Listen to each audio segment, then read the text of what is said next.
तो इधर कांग्रेस नेता सचिन पायलट ने जीडीपी के आंकड़ों पर चिंता जताई है।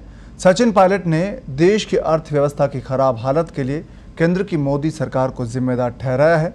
सचिन पायलट ने कहा कि अर्थव्यवस्था के आंकड़ों से हम चिंतित हैं। अर्थव्यवस्था रुकने के बाद भी उसको वापस पुनर्जीवित करने के लिए केंद्र सरकार के पास कोई रोड मैप तैयार नहीं है। सचिन पायलट यही नहीं रुके। सचिन पायलट ने यह भी कहा कि देश और प्रदेश में लगातार कोरोना के मरीज बढ़ना बहुत बड़ी चिंता का विषय है। हम सबको और ज़्यादा सावधानी बरतनी होगी।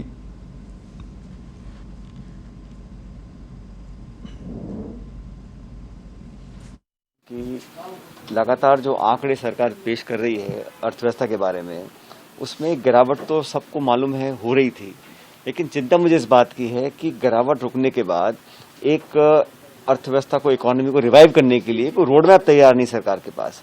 अभी तक सिर्फ घोषणाएं हो रही हैं। इतने महीने निकल गए, स्टिमुलस की घोषणा वित्त मंत्री जी ने करी, लेकिन धरातल पर छोटे उद्योगपतियों को, कारखाने चलाने वालों को, मध्यम वर्ग के लोगों को, सैलरीड क्लास को आर्थिक मदद नहीं पहुंची है। इसलिए हमारी कंजम्पशन गिर रही है। आंकड़े जीडीपी के बहुत चौंकाने वाले हैं, सब जानते हैं, लेकिन इसका जो भविष्य का जो रोड मैप है उसके बारे में ना तो चिंता केंद्र सरकार को और ना कोई ठोस नीति का निर्माण अब तक किया है। मैं समझता हूं एक ऑल पार्टी मीटिंग बुलानी चाहिए, सबकी राय लेनी चाहिए और फिर अर्थशास्त्रियों से, टेक्निकल लोगों से बात कर पॉलिटिकल लोगों से सुझाव लेकर केंद्र सरकार को अगले 6-8 महीने के लिए एक पुनर्जीवित करने के लिए अर्थव्यवस्था को क्या कर सकते हैं, इस दिशा में सोचना पड़ेगा। अभी पार्लियामेंट के अंदर बता रहे हैं कि क्वेश्चन आवर नहीं होगा। जब सवाल पूछना सबसे बड़ा अधिकार होता है एक सांसद का, अब उसको छीन रहे हैं, तो फिर संसद चलाने का मतलब क्या है? मुझे लगता है कि इसमें बहुत ऐसा निर्णय लिया है जिससे लोगों के मन में बड़े प्रश्न उठेंगे कि क्या जानबूझ के सरकार सवालों से बचना चाहती है, क्योंकि क्वेश्चन आवर एक बहुत उपयोगी प्लेटफॉर्म है सांसदों को, देश को, जनता को जानने के लिए कि सरकार क्या कर रही है, नहीं कर रही है, सरकार को कटघरे में खड़ा करने का, पारदर्शिता सुनिश्चित करने का।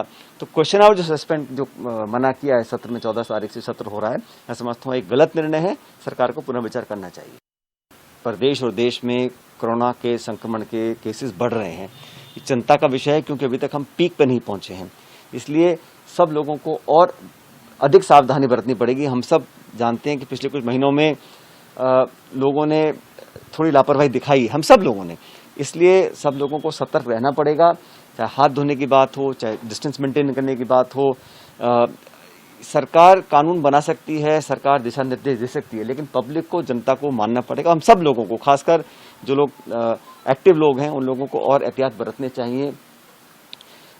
मैंने भी सभी लोगों को कहा है, 7 तारीख के दिन मेरा जन्मदिन होता है और बहुत सारे ऐसे लोग हैं जो शुभकामनाएं देना आने चाहते हैं। मैंने सबको कहा है कि कृपया करके जयपुर में ना आएं, जहां पर हैं अपने स्थान पर रहें, क्योंकि बहुत ज़्यादा भीड़ इकट्ठी होगी। और आप देख रहे हैं लगातार नेताओं के अंदर संकट बढ़ रहा है, चाहे कोई विधायक हो, हमारे मंत्रीगण हो या पूर्व मंत्रीगण हो।